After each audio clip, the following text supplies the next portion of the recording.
Good morning students. चलिए एक प्यार भरे लाइक और सब्सक्राइब के साथ आज का विषय हम शुरू करते हैं। बहुत ही इम्पोर्टेंट विषय पर आज हम बात करने जा रहे हैं। आज का हमारा विषय है संविधान सभा। संसार का सबसे बड़ा लोकतंत्र भारत देश है। यह जनसंख्या में दूसरे स्थान पर और क्षेत्रफल में 7वें स्थान पर है पूरी दुनिया के अंदर। द्वितीय विश्व युद्ध के बाद अंग्रेज भारत पर लगभग 200 वर्षों तक शासन करके जाने वाले थे। तो उससे पहले उन्होंने कैबिनेट मिशन भेजा। उस कैबिनेट मिशन में हमें बताया गया कि भारत को मिल करके एक संविधान सभा का निर्माण कर लेना चाहिए। उनकी उस राय को मानते हुए भारत ने एक संविधान सभा का गठन किया। जिस समय संविधान सभा का गठन किया गया उस समय भारत की आबादी लगभग 40 करोड़ थी। उस समय ये निर्णय लिया गया कि 10 लाख लोगों पर एक सीट बनेगी और इसी आधार पर 389 सीटों का आंकड़ा कुल बना था। अंग्रेज जब भारत को छोड़कर जा रहे थे तो उस समय भारत में दो तरह की व्यवस्था चल रही थी।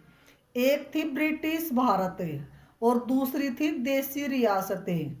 ब्रिटिश भारत के अंदर इसको ब्रिटिश भारत इसलिए कहा गया क्योंकि यह ब्रिटेन के अधीन काम करता था। महारानी ब्रिटेन के यानी कि क्राउन के शासन के अधीन कार्य करता था।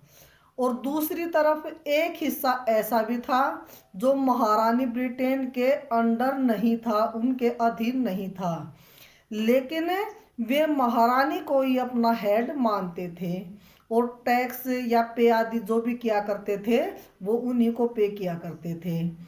ऐसी जो रियासतें थी उनको कहा जाने लगा देसी रियासतें।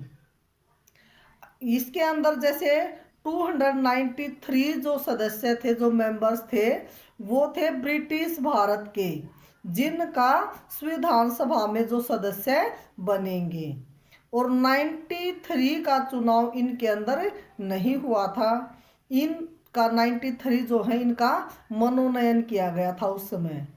ब्रिटिश भारत के 293 का तो चुनाव हुआ और जो देसी रियासतें थी उनके 93 जो सदस्य थे उनका मनोनयन किया गया। यानी कि जैसे केंद्र शासित प्रदेश वगैरह होते हैं ऐसे ही अंग्रेजों के शासनकाल में चीफ कमिश्नर क्षेत्र हुआ करते थे। और इन चीफ कमिश्नर क्षेत्रों के अंदर 4 ऐसे थे जिनको याद करने का फॉर्मूला है ABCD।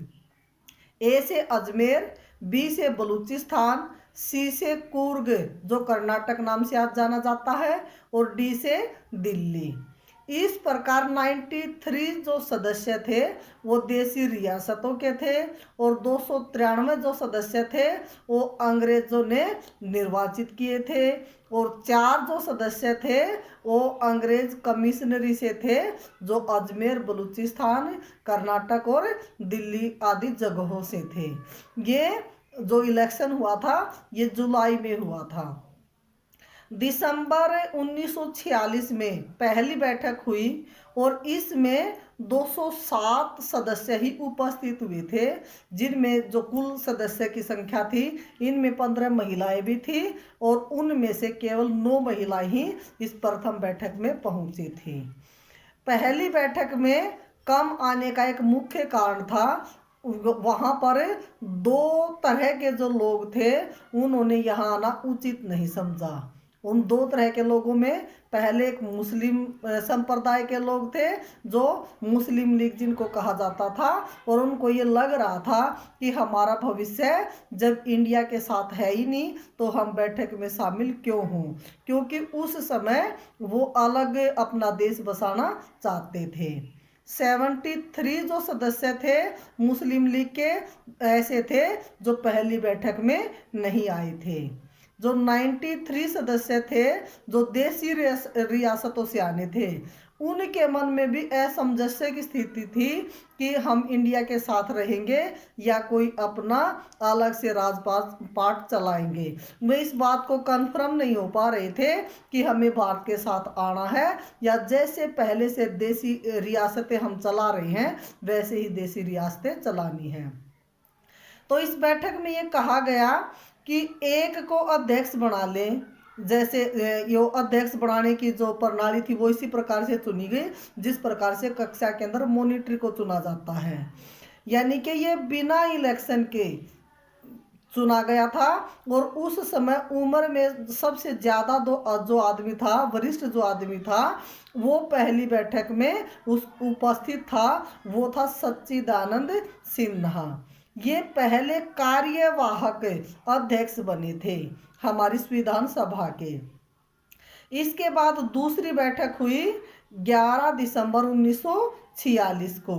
इसके अंदर डॉक्टर राजेंद्र प्रसाद को स्थायी अध्यक्ष बनाया गया, इनको निर्वाचित किया गया था।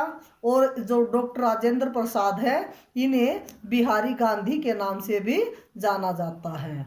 उसके बाद 13 दिसंबर 1946 को उद्देश्य प्रस्ताव पास किया गया और ये पंडित जवाहरलाल नेहरू के द्वारा पास किया गया था, और जो कि पंडित जवाहरलाल नेहरू आज तक लाल किले पर सबसे ज़्यादा बार झंडा फहराने वाले व्यक्ति हैं। जो उद्देश्य पेश किया गया वो तो 13 दिसंबर 1946 को किया गया, लेकिन ये पारित जो हुआ था वो 22 जनवरी 1947 को पारित किया गया था। क्यों? क्योंकि उस समय डॉक्टर अंबेडकर ने ये कहा था कि हम थोड़े से जो लोग हैं इस प्रस्ताव को पारित नहीं करेंगे, इसलिए पेश किया था ये पंडित जवाहरलाल नेहरू ने और पास करना था पूरी की पूरी संविधान सभा को। डॉक्टर भीमराव अंबेडकर संविधान सभा की प्रारूप समिति के अध्यक्ष बने थे और संविधान सभा के जनक भी डॉक्टर भीमराव अंबेडकर को ही कहा जाता था। उस समय के.वी. राव ने ये कहा था कि जो डॉक्टर भीमराव अंबेडकर हैं ये सिर्फ जनक ही नहीं है बल्कि ये जननी भी हैं संविधान सभा की। उन्होंने ये इतनी बड़ी बात कही थी कि जननी माता को कहते हैं और जनक पिता को कहते हैं, इसलिए इस मामले में के.वी. राव ने कहा था कि डॉक्टर भीमराव अंबेडकर संविधान सभा के जनक भी हैं और जननी भी हैं। और बी.एन. राव संविधान सभा के सदस्य नहीं थे, लेकिन इन्होंने संविधान सभा का निर्माण करने में बहुत ही महत्वपूर्ण कार्य किया है। प्रारूप समिति को जो लेखन किया गया है उसको पांडुलेखन समिति भी कहते हैं, अर्थात प्रारूप समिति का ही दूसरा नाम है पांडुलेखन समिति।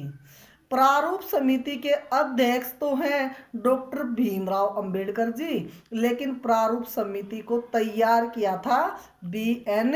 राव ने। इसलिए उसके बाद 29 अगस्त 1947 को प्रारूप समिति बन करके तैयार हो गई थी। इसमें 7 सदस्य थे टोटल और इसमें 11 अधिवेशन हुए थे।